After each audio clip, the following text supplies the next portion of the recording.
Welcome to Enlightened, the enlightened journey of life. I am your host, Jen Hamilton, and it is an honor to have you here. I am a conscious life coach and women's empowerment mentor, and I activate a potent level of self and soul inquiry with my clients, which initiates deep and lasting transformation in all areas of their lives. I am here for the full human experience, authentically and audaciously sharing my magic with the world. On this podcast, we're all about mastering life on the way to enlightenment. And as we are here having a human experience, we might as well embrace it all. We play in the space of what is real and tangible, just as much as we play in the space of esoteric and metaphysical.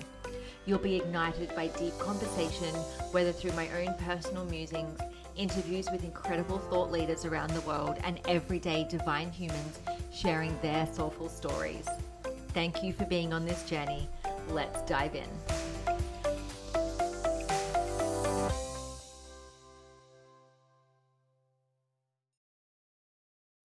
Hello and welcome to another episode of the Enlightened Podcast. I am your host, Jen, and today I'm joined by Deb Blum. Deb is the founder and guide for the Whole Soul Way. Having been an empowerment and transformational coach for women for over a decade, she pulled together everything she's learned on her own path and from her clients into a guided self-paced online course and program. In this program, she teaches a step-by-step process to unhook from fear, conditioning, and other barriers to love so that you can truly enjoy the life you're in and experience emotionally deep and mutually fulfilling relationships. Deb loves to dive deep into subjects such as shadow work, inner child healing, self-love, nervous system regulation, authenticity, spirituality, and conscious living. As you can probably imagine, all of this is right up my alley, and I was so excited to chat to Deb. So without further ado, let's dive in. Welcome, Deb. Soul Guide Deb. How are you? I'm great. Thanks for having me. Thank you so much for being here. I've got a question for you to start off with. What inspired you to get up out of bed today? You are one reason why. Oh, thank you. Having this conversation. I'm going to be really honest with you. I am inspired just by life. Like, I know that sounds so cliche, but it's not like I feel like I just wake up, I'm excited. Maybe it's a little hard for me to get out of my warm, cozy bed, but I'm usually pretty excited just to get up and start my day. I love what I do. And there are a lot of reasons to be happy about being alive. Absolutely. I love it. And I love the cliche stuff. Like, it's so true, isn't it? Like, we get to, make life whatever it is that we want it to be. And if we don't start our day with excitement and enthusiasm, and it's okay to not start every day like that, but the majority of the time, if we can sort of bounce out of bed with some enthusiasm for, getting lit up by what we do, then I think we're on a pretty good thing. I totally agree. Yeah, and you're over in San Fran, and it's the middle of summer here in Australia, so it's the middle of winter for you. How are you surviving the cold, and how do you get up out of bed when it's that cold? Okay, well, you have to know something. I grew up on the East Coast, which is a lot colder. So here, 50, 60 degrees, it's actually not that bad, but we have been dealing with rain nonstop for literally today is one of the first days with no rain. And that I love rain, but it can get kind of old. So Yeah. yeah, I mean, I would say, and I would say for me, the getting out of bed in the morning, I'm not much of a morning person. So getting out of bed always is a little bit hard for me because I like warm, I like cozy, and I like my soft bed and my blankets. But I don't know. I guess I just don't think about it anymore. I just get up. I'm like, I'm ready to go. And Yeah. I'm the same with rain. I kind of max out at about 3 days. I'm like, okay, cool, we're done now. Like, bring me my sunshine. However, we actually haven't had rain for like good proper rain or even a storm for quite some time now. And I checked the radar last night. I'm like, when are we getting some rain? I think we're supposed to get some, I think it's tomorrow or the next day. And I'm like, just bring it on. Like, it's just that soul cleansing feeling of the rain falling. I totally agree. I mean, I actually really do love rain. I like how it feels, but I'm with you. I think maybe for me, it might be 5 days. Cause if you live in the San Francisco Bay Area, you better like it for 5 days in a row. Cause often it does, otherwise you're going to be kind of annoyed. Yes, yes. We actually went through floods. I think it was last year, and then a few years ago as well. We kind of sort of go through phases, and it's like, oh yes, let's like bunker down. Like we'll just make sure we're stocked up with food, and we're just going to enjoy the rain. And then it's like, oh, the skylights are leaking, or like things are starting to go moldy, or the clothes just aren't drying, and it's like, okay, I'm done now. Totally. Does it rain a lot in the summer? Is that Where common? I am, yes. So I'm in Queensland, and so, even though, like, it's, further north Queensland, it rains a lot, because it's such a humid place and that's sort of our, more, the tropics. I'm, southeast Queensland in the capital of Brisbane, so it doesn't rain much in winter. It's very odd to get rain in winter, but in summertime, we usually get sort of like the big bursts of humidity and then like the really big thunderstorms from there, which is Mm. really fun, but they don't last very long. So the southern states like Melbourne's just constantly raining, and their weather's all over the place. They could have 40 degrees Celsius, which is I think it's like around 100 and something in Fahrenheit, and then just be freezing cold the next day. Like you can have a cold front come through on a cold day and it can drop 25 degrees. That's crazy. Yeah, yeah, that's why I don't live there. I don't blame you. Beautiful place. I was born in Melbourne, so I'm very familiar with the weather, and I actually don't mind going down there sometimes in the summertime because I know it's sometimes going to be cold, and I just want to escape the heat because Mm. the humidity it does get pretty full on up here in Queensland. Yeah. Yeah. Yeah, yeah. Deb, tell us about you and being a soul guide. What is your magic that you bring to the world? Mm. I think my magic is really around helping people to know themselves, be their true selves, and love themselves. Mm. I one day I was recently asked that question, and I thought about it from the context of my boys. I have 18 and 20-year-old boys, and I thought, well, what was most important? Oh, that's what the question was actually. What was the most important thing about raising children? Like what was the guiding thing that was most important with them? And I realized it's the same thing with everybody, which is I want you to live true to yourself. I want Mm. you to know who you are, and I don't want you to abandon yourself. And I did that with my kids all the time. I said to them, hold on to yourself. I remember they were going to middle school, and I said to them, when you get to middle school, they are going to try to make you like everybody else because it's easier to teach you, it's easier to keep everybody in control. And I want you to know that at the end of the day, what I care about most is that you hold on to yourself. And if that means that you get into trouble for it, I will have your back. Oh, So what I a feel cool that mom. way. So I feel that way about every woman that I work with, every person that comes into my life. It's like I would say I'm about radical acceptance. Oh, radical acceptance. I love that. Yeah. The people that you work with, you mentioned that you work with women. What are they coming to you for? Mm. Well, so over the years, they've come to me for countless things. I would say pretty much any surface level problem. But then at the end of the day, they knew their soul was calling them back to themselves. Like I just know it. Like they came in and they thought that it was because they wanted to change careers, but it wasn't really that. They really wanted to find themselves, or they were struggling in their marriage, but really what was going on is they weren't speaking up in their marriage and they weren't being their true selves in their marriage. So they wanted to find themselves. So it's always been at the surface, it's a problem, and then deeper, it's a deeper calling to be guided back to themselves. And I would say now I'm a little more explicit about that. So people come to me often because of that. More my if I were to tell you who I typically work with, it's usually someone who has done a lot of things in their life. They've definitely checked all the boxes, and they're kind of going like, I did all the things I'm supposed to do. I got the job. I found the man, the good guy. I have couple kids, bought a house. We're doing really well. Why am I not as happy as I think I should be? And generally speaking, it's because they lost themselves along the way and they need to reclaim connection to themselves. And that's, I think, one of my gifts. Yes, I love that so much. Let's talk about the life of a woman, what she goes through in her life, because you just hit so many pieces there. Okay, so it's like the expectation that okay, you finish college or university here, you go to work, you have the career, you meet the lovely guy, you have the children, you buy the house with the white picket fence, but then you get to you could be in your 30s, 40s, 50s, 60s, and you're like, who the fuck am I? Totally. What I'm supposed to be happy on paper. Everything is amazing. I'm grateful for what I have, but I'm just feeling so empty.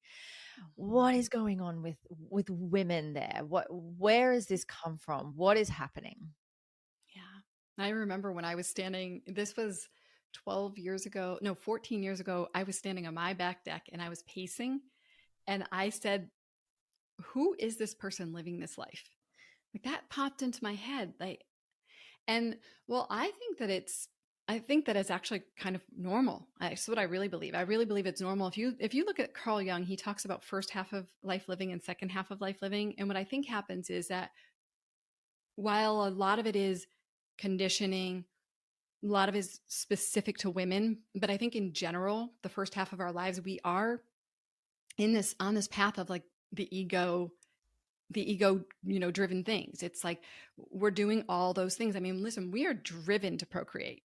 That's part of our survival mechanism is to procreate. And for a woman to go through those steps of making some money, building some sort of a foundation, and then deciding that it's time to get married and then having the babies, that's actually what we're programmed to do. The problem is that generally speaking, we're on autopilot. We're living out all of the patterns from our childhood. We're usually in a lot of protective patterns. And I think what happens is we're sick of just the grind. We don't feel like we really even know who we are because we're playing a part. We're playing the part. We're playing the role of the business person or the role of the mom or the role of the wife or the role of a friend. And we're like, who is the person beneath all of the roles? Who is that person who's longing for, well, and I will say absolutely across the board, almost every one of these women, they're longing for emotional connection. They're Mm. longing for depth in their relationships. They want something more mutually fulfilling and they're aching inside for it.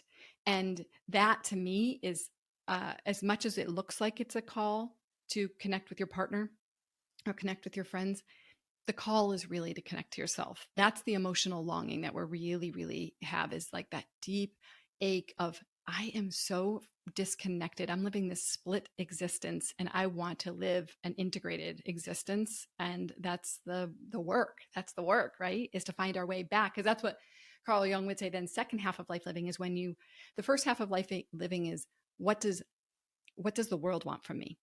Mm. And second half of life living is what does my soul want from me?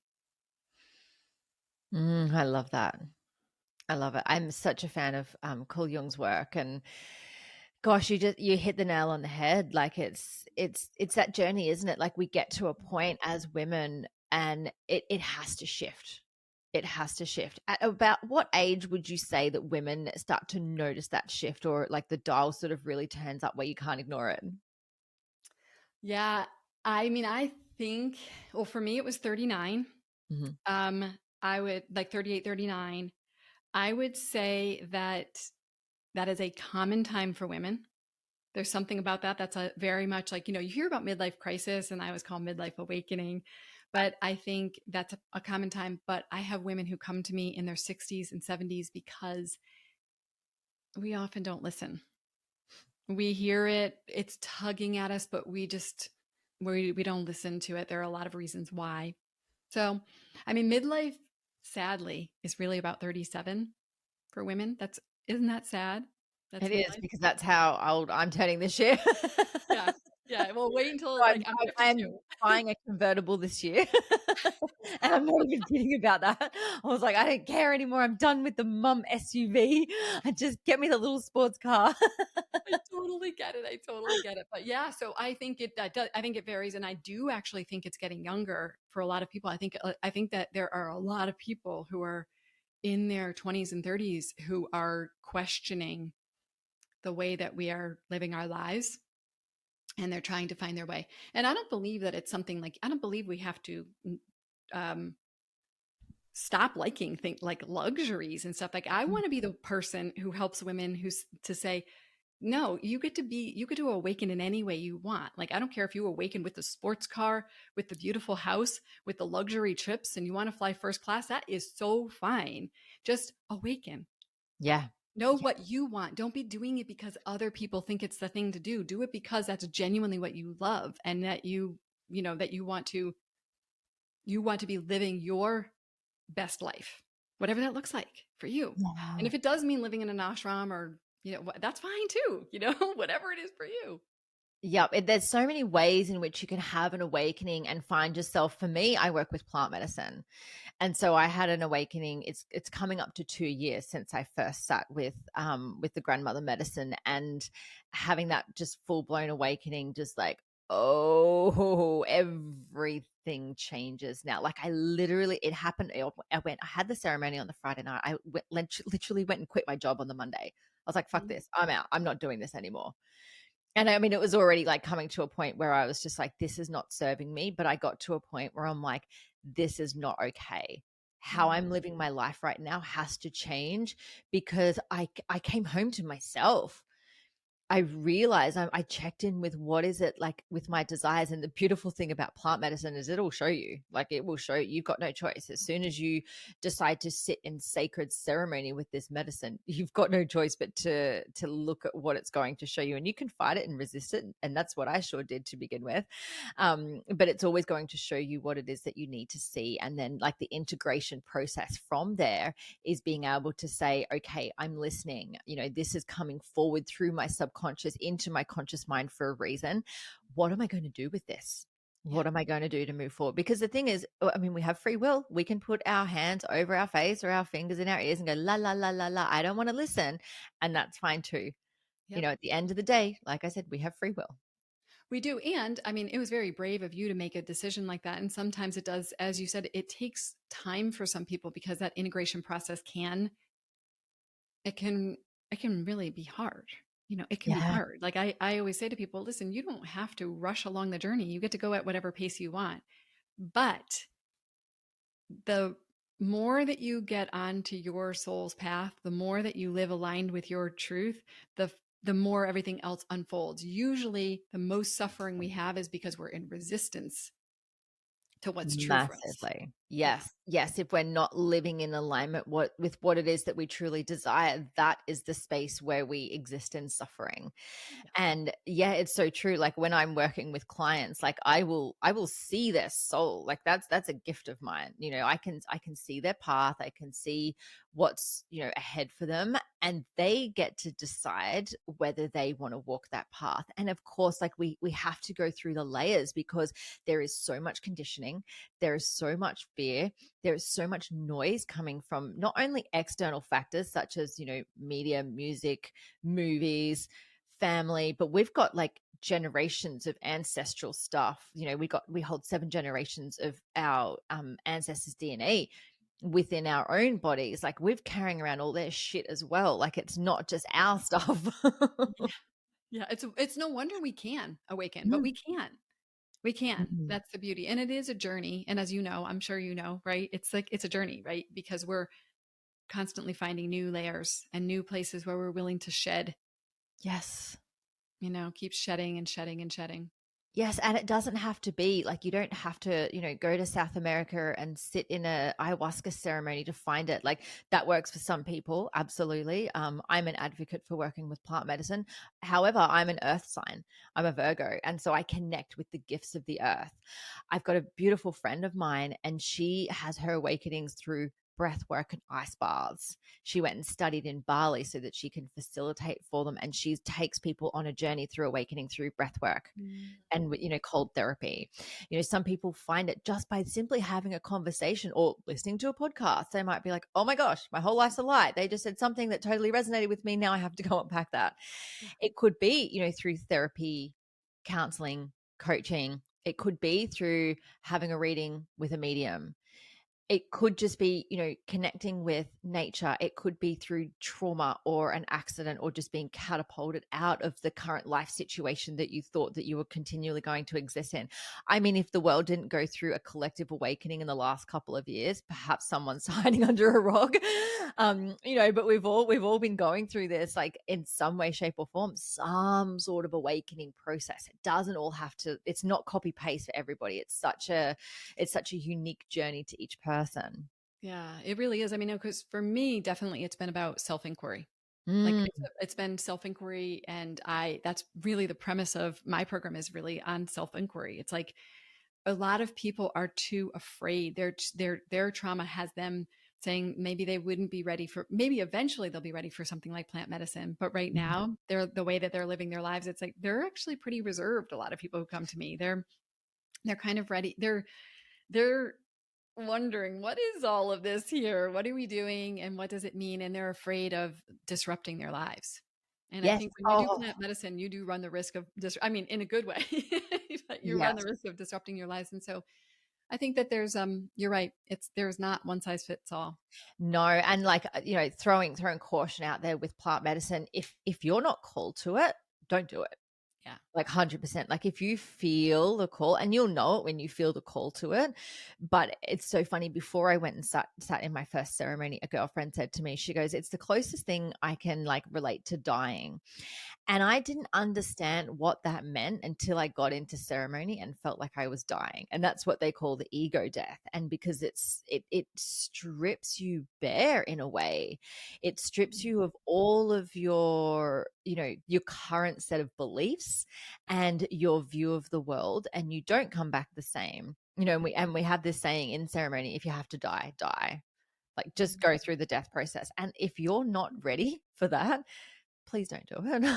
Yeah, I totally agree. I feel like maybe people will come to me before they go to you. Yeah. Like they're going to come to me, and we're going to do a slower process, and we're going to do like a slow ego death. Yes.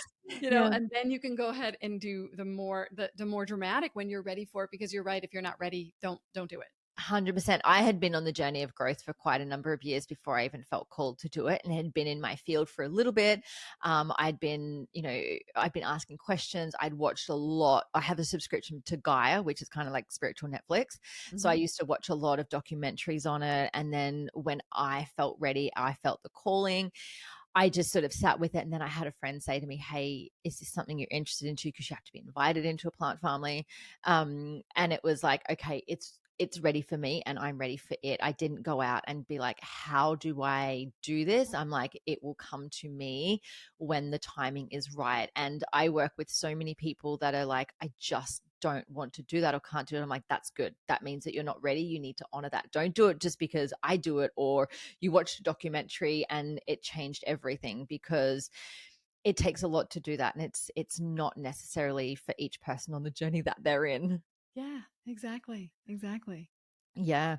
One of the things that I find working with clients going through their awakening is that they have to, when they start looking, when they start doing that self-inquiry, things start to change around them, quite radically. They have to then, take responsibility for their actions. They then, they're always presented with a choice then.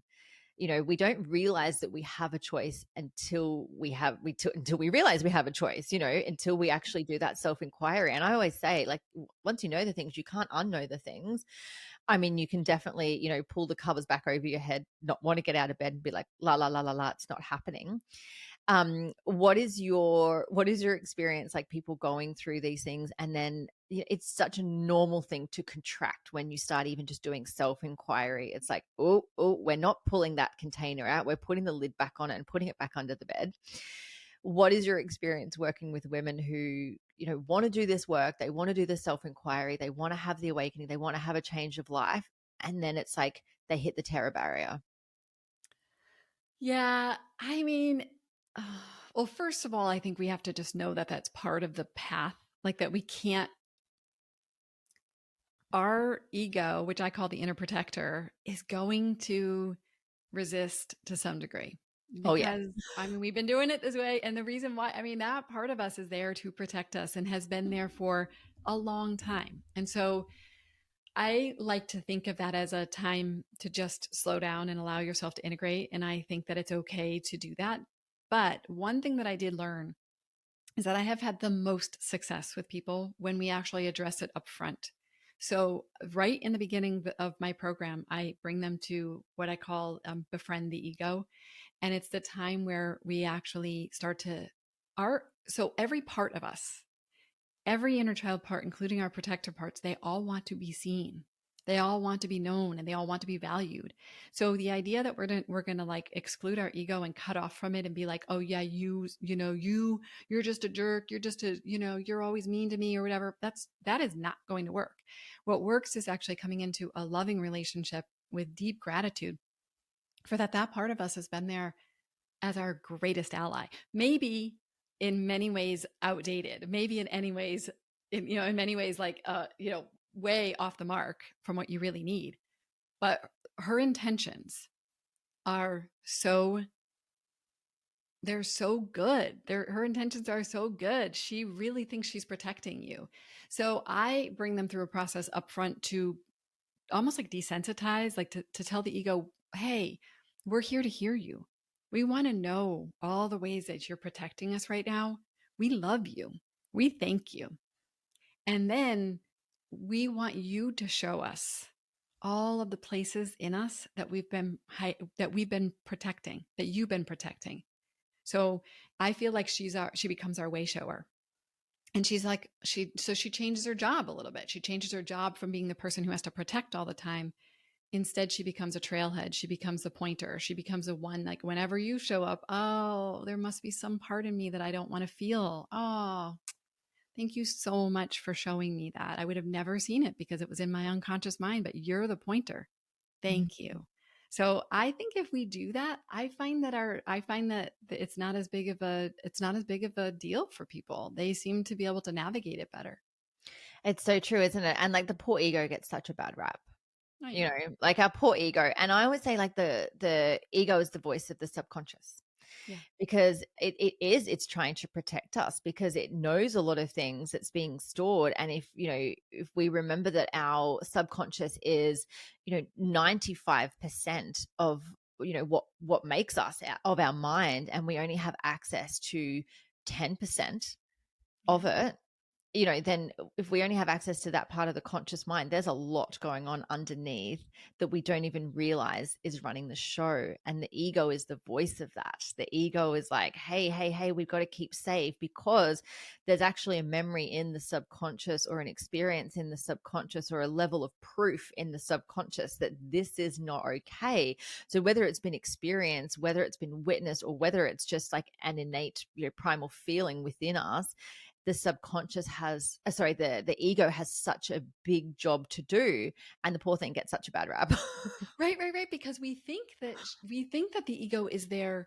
Well, so until we understand what the ego is doing, we're just following basically the ego's in charge, right? The ego's like, oh, no, you feel this, do that, don't do that, protect yourself in this way, drink that, eat that, whatever it is, right? Yep, And smoke that, have sex with that. Yeah. exactly. And so we're on autopilot. We think that's like, we believe that is who we are. When we start to see and get some separation from, oh, you're just one part of us, and you're actually helping me to see all these other parts of me, we realize that it is the bridge actually to make the unconscious conscious. It's actually the bridge. And I feel like there's so many people who are just trying to suppress it, keep it down, and then it just gets louder and louder. So yeah, I'm with you. I think that it's almost misunderstood. It is. And when when we think about the ego, we think about like someone being in their ego, as in like they're quite vain or, outspoken. And that might be true, but that's not the ego. That is their personality underneath that, because of what's programmed into that subconscious for them to be that way. It could be a coping or protection mechanism. It could be the fact that there's a little person inside of them that is a little bit unhealed, screaming, I need to be seen. How do I be seen in order to be validated? Because that is what I need in order to feel safe. I'm not receiving that right now. What is it that I need? And that's the ego in charge of that. But it's not the ego's fault. It's all of the layers underneath that. Yeah, right. Because I mean, listen, most of us, even if we didn't get wounded in the way, like you call, like, capital T big traumas or something like that, life is traumatic. Like life It really is. is traumatic. And very few of us got all of our needs met as children. And that's not that even can be in the best of parenting, because we just can't we can't know everything that our child needs. We cannot know. We will miss the mark. And so our children, I say that as we become adults, we have to pick up where our parents left off, and we have to give to ourselves that which we didn't receive when we were little. 100%. And this is the journey of life. This is why we have children, because like if I look at the way, my parents parented me, it was very different from how they were parented, because they said, I'm choosing to make different choices. I'm not going to do things the same way, even though as an adult I've grown up and gone, oh, I missed out on this. I didn't feel that, and had to do a lot of healing around that. And, my mum's turned around before and she's like, I can't wait for your kids to be in therapy one day and say how much you fucked them up. Right. Right. And it's like, do you know what? That's true. Because if there is something that, comes through my son or my daughter that, they have to break something that I've passed on, no doubt there will be like a myriad of things. Then that's fine too, because that means that we are evolving. That's the whole idea of evolving, right? Is that we change and we grow and we expand in our awareness and our consciousness as we go through the generations. We can't have all the answers now. The answers that our parents had, when we were growing up is not what we do now, and they didn't know any different. That's the thing. We don't know what we don't know. We really don't know what we don't know, even though that drives me crazy. Yeah. Yep, I know my conscious incompetence has a field day with that one. Totally. It really bothers me. I always said, like, if there was one thing that I really do not like about being a human being, is it's like obliviousness or unconsciousness, right? And it really is so frustrating. And I guess we just have to come into acceptance of it, because it's just part of being a human. Absolutely. And I think there's so much room, especially nowadays, is to start to bring in so much more awareness. Like we have the tools and it's widely accepted and celebrated. Even the things like meditation. Like that wasn't around in, my for my parents in such a generalized way. Like sure there was, monks and stuff that would, do their meditations, and like there was ashrams, but it wasn't sort of so widely known. There's my word. Whereas now, like my daughter says, oh, we start off our day in class with a meditation, and I'm like, oh my God, yes, yes. And she even says to me, like, Mum, when you tuck me into bed tonight, can you do a meditation for me? It helps me sleep. And I'm teaching her how to do it for herself. Like she's 8 now, and teaching her techniques in order to have a different experience, to self-soothe in a different way. Yeah. Especially when I can't be there. I can't follow her around school. I can't follow her to her dad's all the time. I can't follow her around with her friends and be like, oh, just to do this. I have to empower her to do this for herself. Yeah, for sure. But you're right. Things have changed so much. And I think that, I mean, and that's why sometimes, we look at the world, and I think people get really upset about, where the world is, and they're so almost like defeated. But I think, well, I just think we're just going through transitions, and we're going through these growing pains, and we are evolving. And, I think some people want us to be at a certain place now. And I'm like, but, things happen over a very, very, very long period of time. And Mm, that's why even people who come to me and they're like, why am I going through this again? Even for your own personal journey, it can yeah. take time, and we do have to be gentle, and we have to recognize that a lot of it is a process. Oh, it so Yeah. is. Yeah. Yeah. And there is no, like, time doesn't exist in this world. Like it exists on a human level, but when we're talking about our spiritual selves, essentially, time doesn't exist. You can't say, oh, well, I'll be done in 3 months time with this awakening and I'll be a new person. And like that might all be well and good, but it's not linear either. Mm-mm. It's not just a straight line where you're like, oh, I'm doing it, I'm doing it, I'm doing it, I'm done. Yeah. It's up, it's down, it's backwards, it's forwards, it's a round in a circle, it's a high and it's a low, and it goes through the dark and it goes through the light. Yeah. Yeah. Yeah. Totally. Right. Yeah. What's been your experience, going through your awakening, going through supporting others whilst being a mum? You mentioned you've got, grown up kids now, 18 and 20. Mm. What Mhm. is what has motherhood taught you about this whole thing? Well, I look at everybody as a teacher, Mm, and everybody as a guide for me. And so my kids have been.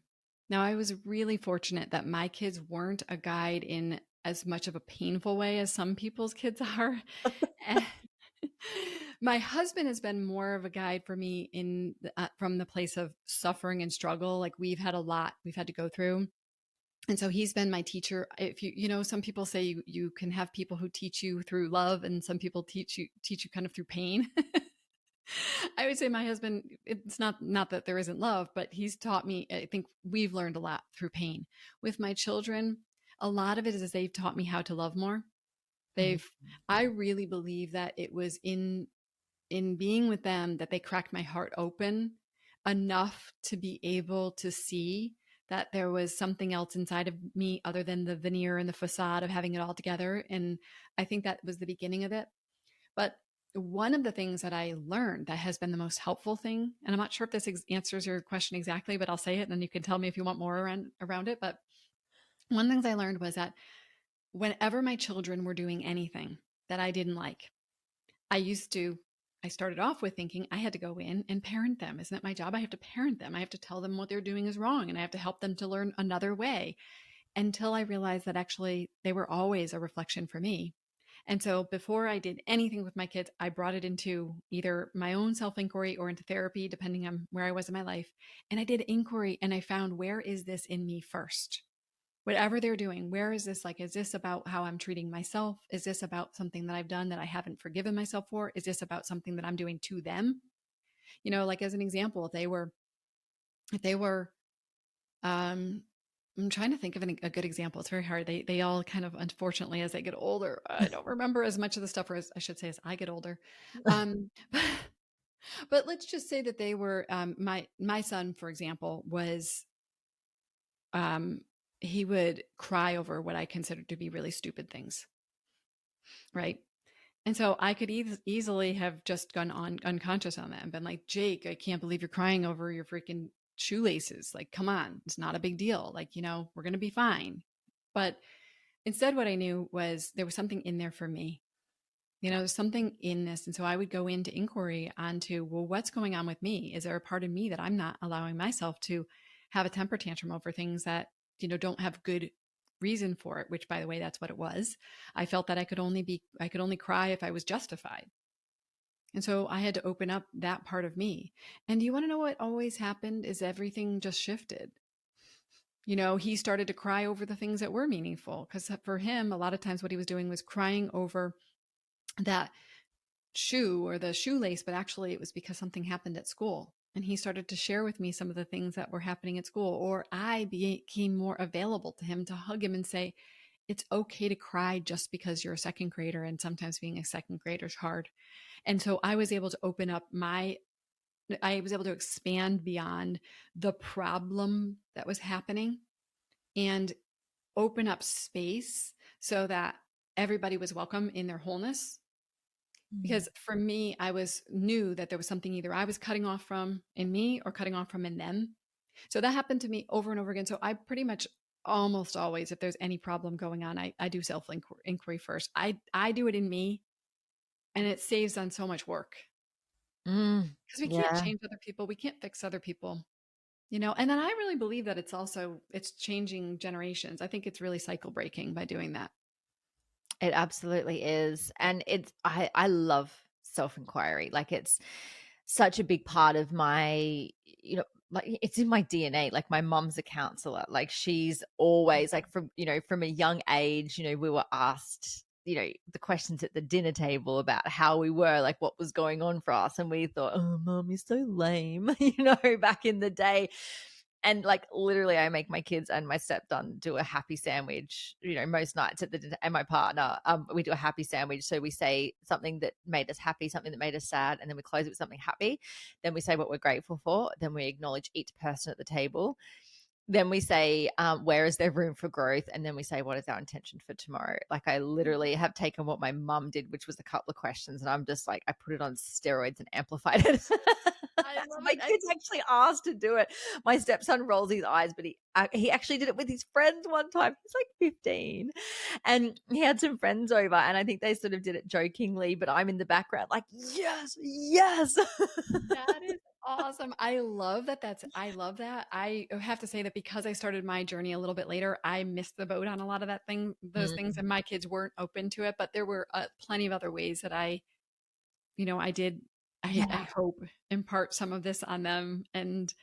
But you're right. I mean, I really feel like self inquiry is so important, and I also feel that, and just to go a little bit deeper on the question you asked about, waking up through mothering, I think that for me, I believe that one of the big pieces of waking up is removing barriers to love, whatever the barriers are to love, right? And so I feel like because of the journey, I have become a mother who could love more deeply and who could also increasingly, as I increased my own tolerance for my own discomfort, I could hold more space for them and whatever they were going through.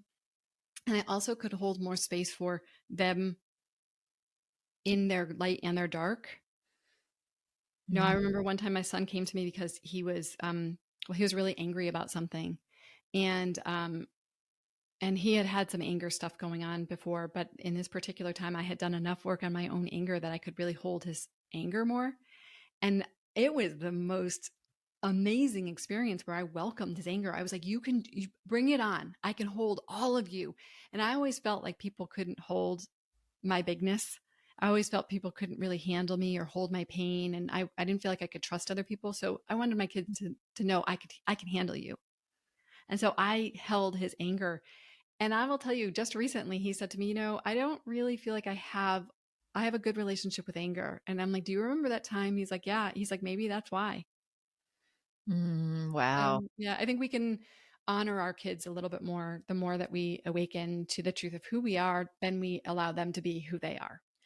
Absolutely. I totally agree with you. And I love that you mentioned that because I feel the same with my kids. Like I'll say to them, I'm like, it's so normal to feel angry. I would feel angry if I was in your position. I would feel upset and disappointed. And recently, it was just after Christmas, actually, my daughter had got it's this thing called Sylvanian bunnies, and it's like the little figurine things that have like a tree Mhm. house and a car and all that kind of stuff. And anyway, we got a puppy a few months ago. And so puppies just love little things. And the puppy got one of these little bunny figurines. And my daughter was just devastated because it had like a little bit of, he didn't do too badly with it, had like a couple of teeth marks in it. And she's like, it has to go in the bin now. It's ruined. I'm so upset. And she was just beside herself, which I would have been exactly the same. And I said to her, I said, sometimes things do get broken, and sometimes, we might feel a bit broken, but that's an invitation to love it even more so. Can you find extra love in your heart for this figurine? Can you love it more than you love the other ones because it is different now? Mm.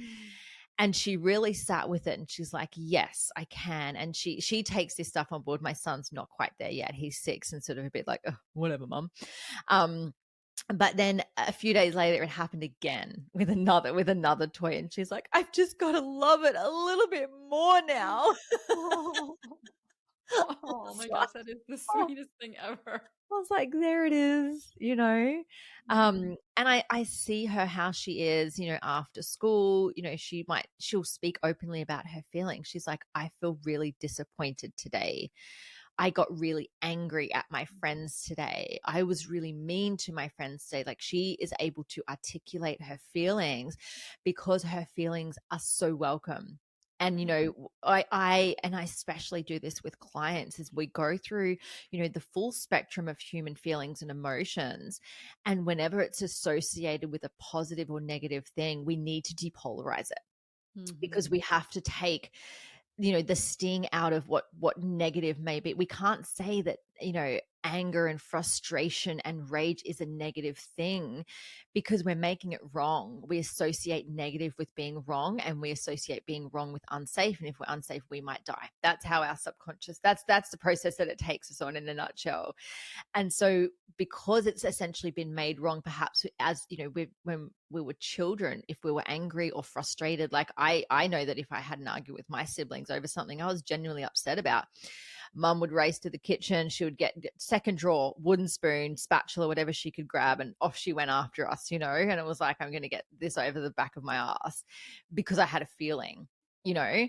And so I'm so mindful with my children now, having gone through that experience, Mm. to say, what's going on for you? Like, I want you to, like, where do you feel it in your body? Can you just be with this feeling? You're actually safe to have this feeling. I'm not angry at you. I'm not mad at you. In fact, if you need a moment alone, do you want me to stay with you while you move through this? Or do you want to be on your own? And I'll give them the choice. I'll ask them Yeah. what it is that they need in that moment. And then you honor it. Yeah. Yeah. And one thing that you just made me think about that I wonder for you, um, one of the things I really loved about doing inner child work while I was raising my kids is that I would always say to myself, however I treat my children in front of me is how I'm treating myself. So I wonder if you ever do that with yourself of like when you're saying that to your daughter, do you remember that that's true for you too? 100%. And it's taken it that's a journey in itself. The inner child journey has been amazing. And I teach inner child and I support people with inner child work now, but it took me a couple of years whilst I was still integrating it. I had a pretty horrific experience with a coach a few years ago who tried to bludgeon my inner child out of me for the sake of the session. And it was wildly unsafe. And so I went into a full contraction mode and I went, I don't trust you. I don't want to continue this session. Like, why are you trying to pull this out of me? And it felt really unsafe. And I had to really do a lot of work around that, Mm. and, and, work out why this person felt the need to do that, for the sake of the session or whatever it was. But what it did is it showed me how much safety has to be created between therapist and client for any of the inner child work to go on, because there could be a very scared little person inside of them, or someone that's not ready to do. If someone's not ready to do inner child work, you have to honor that. Yeah. And so for me, going through my parenting journey, especially having a daughter, has been such an eye-opening experience as I've gone through that inner child work for myself, because absolutely, like, my children are not only they're a part of me, but they're a reflection of my experience. And I Mm. see so many elements of both my son and my daughter that have reflected in my experience as a child. And so Mhm. honoring the little girl within me that had that experience, and then helping my children to move through things in a different way, is also part of my inner child healing journey. Yeah, it really is. Like even it's so funny because, reparenting when I'm doing reparenting work with someone who doesn't have children, it's a little weird to be like, "Oh, what your inner child wants right now," if they're saying this, is like to snuggle in bed, but then they go into bed, they're like, well, who am I snuggling? But when you're doing it with your actual children, I used to just be like, okay, there are three of you, like my inner child and the two of you, and we're all snuggling and watching Phineas and Yeah. Ferb or something like that. We're going to all snuggle and cuddle up. And so it's a way that we can honor their experience, honor our experience. And really, I just claim it. I claimed it. I always claimed it. Whatever parenting I'm doing, I'm also reparenting. It's so true. And it's such a beautiful thing to do. And it's like, I'm so grateful for my journey that's brought me to, where I am as a coach, to be able to not only do my own healing journey, but support others and my children with it. But having to go through the parts where it's been wildly uncomfortable to work with someone who felt the need to, bring my inner child forward when I wasn't ready. I know that's really Because I know how that feels now. And I'm so mindful, even more, like, I'm hyper aware now about pre-framing inner child work before doing that with someone. And inner child work has been part of some of my programs, and I always say to people, if this is not calling you right now, if you're not in a space to do this, please don't feel obliged to do it, yeah, because you're under no obligation. It's not just like, oh, this is the part that we're moving through, keep up, kind of thing. yeah. It's not. It's a tool to go back to and reflect in, if they need it at the time. But if someone's not ready for inner child work, um then they get to hold that power to say, no, I'm not ready yet. Yeah, I think you're bringing up something really important for the whole path, right? It's sort of you brought it up as it related to plant medicine, Mhm. as it relates to inner child. I even think sometimes for meditation for some people, it's like it's not the right Yeah. thing. It cannot be the most trauma sensitive thing at times. And so we have to, but the problem that we have is that so many of us, when we're earlier in our journey, we don't trust ourselves. So we put our trust in another person. And I'm hoping that the work that you and I both do, that we are cultivating that inner trust with people, not just through the process but also by offering invitations like that and saying don't do things that you're not, that don't feel, if it's a no for you, or even if it's not a yes for you, Mm, then it's okay. And no one is here. Our work, I don't want to speak for you, but I feel like our work is guiding people back to themselves to say, I want you to know you. I'm not here to be your guru. I'm here to have you be your guru. I want to show absolutely. you how to be your own guru. Yeah, and for me it's like I will give you all the tools that I can for you to come home to yourself. Exactly. And for me I work with like ceremonial cacao is a plant medicine. It has the ability to nourish and nurture us whilst invoking the spirit of the cacao spirit. And for some people, just journeying with cacao in a ceremony, perhaps they're working with oracle cards, perhaps they're journaling, perhaps it's just the permission slip to take half an hour out to enjoy a hot chocolate, to just sit and be with themselves without any expectation to do anything, then that's where they need to be. Yeah. I don't say, like, I say to everyone that comes through my door, you don't get a gold star or a red cross against your name if you do or don't do something. Hmm. This is your journey. I will hold people accountable if they say I need accountability support, or if they say they're going to do something and they're not do it, I'm going to hold a big mirror up and be like, hey, this is what you said that you wanted. But for me, it's not completely tough love.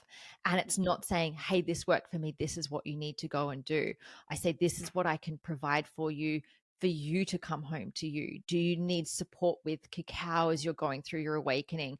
Do you feel like there's some deeply ingrained beliefs that you want to have? Either like we can do talk therapy or we can do hypnotherapy. There's components of psychotherapy that come in. I've done NLP masters, so there's a lot of that in there. There's a lot of self-inquiry. There's literally, as a mentor, I speak through my experience. I share so many parts of my journey and how I've, come full circle with some things, and the fact that I'm still human and on the journey too. I've not mastered Yeah, anything in life. totally. It's an ongoing journey, and some people are just like, "Oh my gosh, that's all I needed. Thank you." Yeah. And there's so many modalities out there to support that. And it's there are coaches and there are therapists and there are facilitators out there that are like, you got to do it this way and you got to do it in this time frame, and that's all there is. And it's Oh like, yeah. no.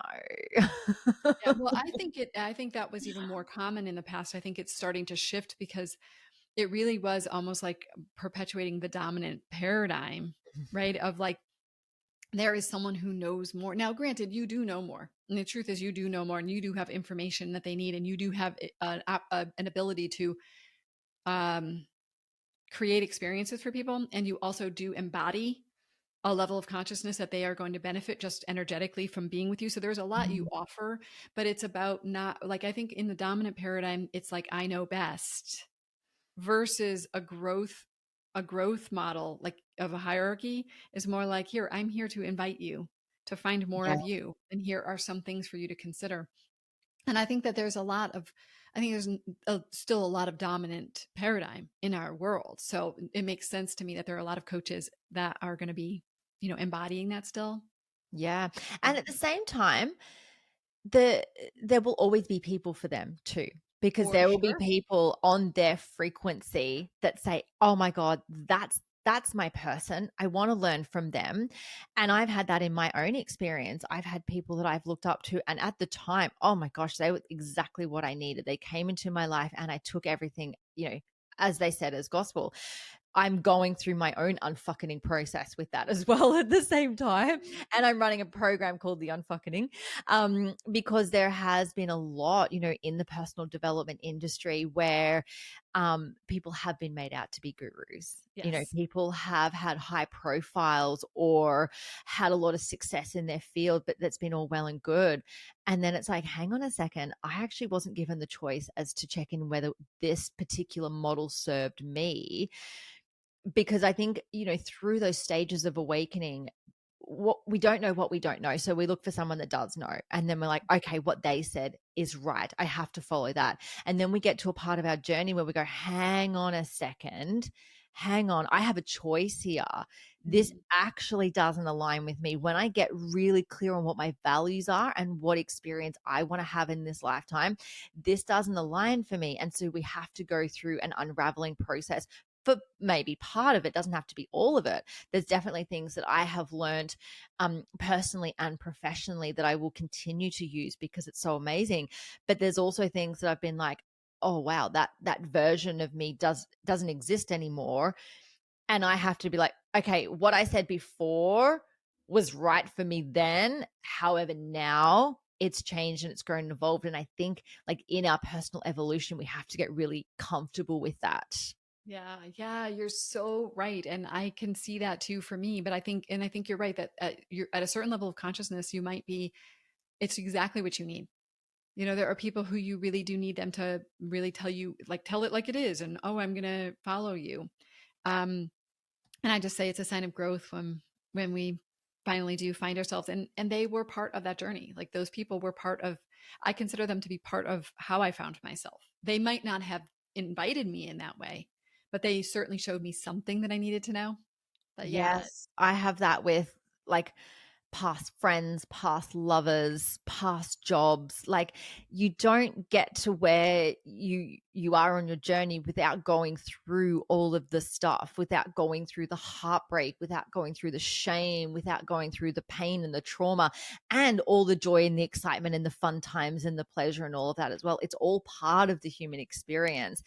And if we're avoiding the pain, if we're avoiding the trauma, if we're avoiding the heartache, then we're actually bypassing the yeah. human experience. And guess what's going to keep circling around to us until we actually feel it and heal it and move through it. Yeah, you're right. But you know, it's so funny because I often say this about bypass though, is I do believe that there is a time and a place. Like I don't like when people shame people for bypassing because I'm like, but wait a second, there can be times when bypassing is the safest thing for you. You know, you needed Yes. to bypass and then eventually you don't need to bypass anymore. But it's okay to bypass when I mean, some people get stuck in bypassing, and that's what I think people are talking about a lot of times. Mhm. But often I think that bypass serves us. 100%. I'm the same with compartmentalization. I'm like, if you Mhm. knew what was going on in my brain, like I have like a really big sketch pad thing that I put all of my ideas down. I put all of like different business models, different like programs, everything goes in there. And then one day I remember my brain was just so full of information and stuff and things. It was going at a million miles. So I sat down and I drew boxes as if they were containers and I wrote all of the things down and I was like, okay, this is the container about this. Like it was right at the start of COVID. I think I had I think I had 3 lovers on the go at the time. And I was like, they're all giving me grief. And I had like I was finishing up at a rental, so I had to get my bond back. I had to get it cleaned. I was moving house. I had to organize storage. I had stuff going on with friends. I had like no idea what was happening in the world. I didn't like my income was changing because I wasn't able to work. My mind was so full and so busy. And so what I did is I went, right, what boxes do I need to open? Put this stuff in this box, put the lid on it and put it aside in my head so Mhm. that I can focus on the other piece. And poor, compartmentalization in psychology gets a bit of a bad rap, but I'm all for it. I'm like, let's just deal with one box at a time. When I we're agree. done with that box, put the lid on it, put it aside. Okay, now I got to pay my taxes. All right, now I got to deal with this person who's giving me grief. Now I got to go to the gym. Do you know what I mean? Like if it serves you, work with it.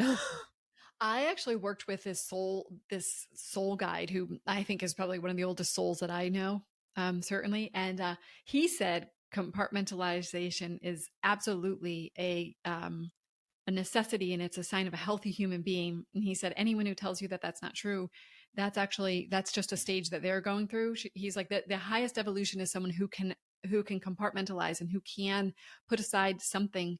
For example, like you have a crisis in your life that you can put aside one thing and then focus on the other thing. And that's actually something that's an evolved being thing. Oh, look at me. You can just Just call so me evolved. Guru Jen now, Deb. Like, I'm just going to change my title. I'm like so evolved because I So can evolved. compartmentalize.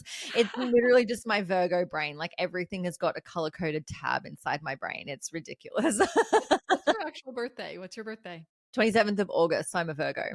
Okay, so I'm September 23rd, and I'm right on the cusp of Libra and Virgo. Ah, yes. Wow. Right on And the which one cusp. do you find that you fall more into? I really am kind of both, and it Yeah. does depend. So I think it's nice. It's actually very, very typical of me to not fit into a box.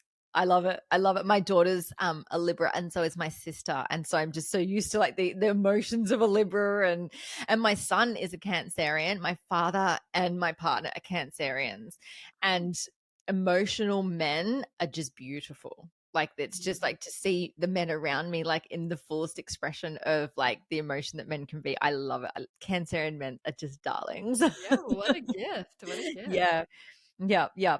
What is it that you would say to our listeners? Like, what is another piece of wisdom? We've gone through so much today, but what is a piece of wisdom that you would like to instill on our listeners? Mm.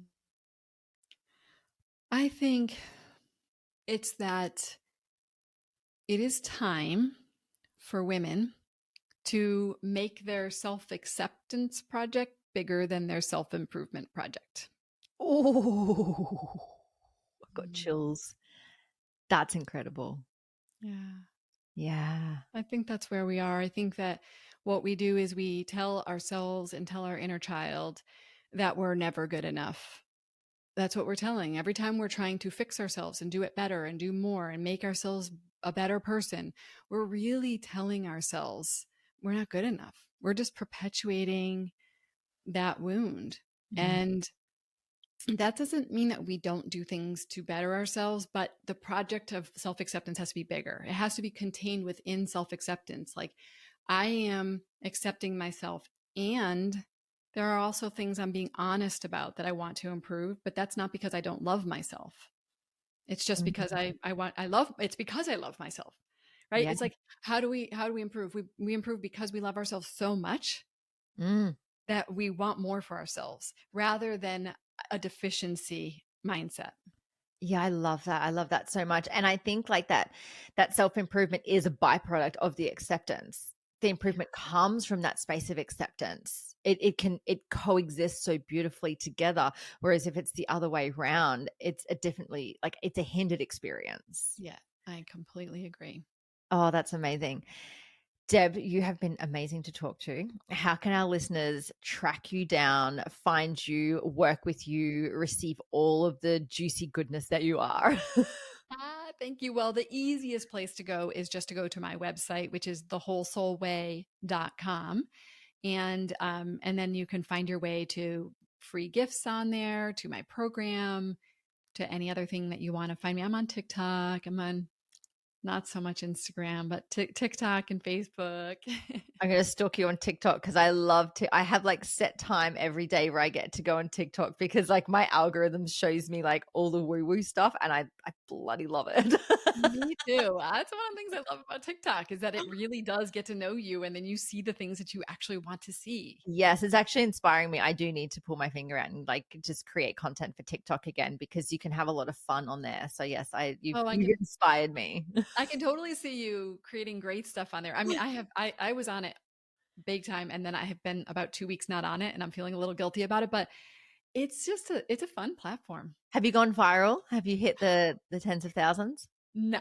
I No. mean, I have like 5,000 followers and I have like 25,000 or 23,000 likes or something like that, which I think is a big deal for a 52-year-old woman on TikTok. I mean, come on, That's TikTok's actually amazing. pretty young. I have like probably 5 people, and I think the most I've hit is like 1,400 views, and I was like, "Oh my god, this is amazing." I'm much more active on Instagram, but yes, you've inspired me. Thank you, Deb. You've inspired me in a lot of ways in our chat today, but absolutely, I'm gonna stalk you on TikTok. One last question before we wrap this up. Deb Blum, what is the meaning of life to you? Just such a small question. Just a little one. Just a little tiny one. Oh, I think I'm going to say, and I bet you if you asked me next week, it might be different, but Always. I think I'm going to say the meaning of life is to really truly find our truest selves,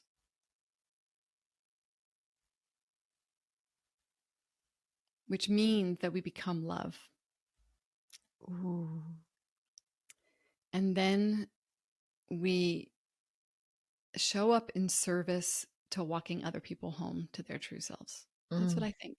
I I think so. feel that. I love that. Mm. That is beautiful. It gave me a little tears, so I'm thinking that there's something true. It might be You've hit there. one of the Yes. many. Yes, that's beautiful. Deb, thank you so much for joining me today. We will link to all of the ways in which our listeners can find you in the show notes, and we'll definitely have you on again soon. Right. Thank you so much. It's been an honor. Thank you so much for joining me for this episode. I hope you love the Enlighten podcast, and the biggest compliment you can give me is subscribing to this podcast, sharing it, and leaving a rating and review. Feel free to follow me on Instagram. My handle is @JenHamiltonOfficial, and the podcast handle is enlightened_podcast. You can also find the video version on YouTube on my channel. Just search Enlightened and don't forget to hit subscribe. Have a beautiful day and enjoy living the enlightened journey of life.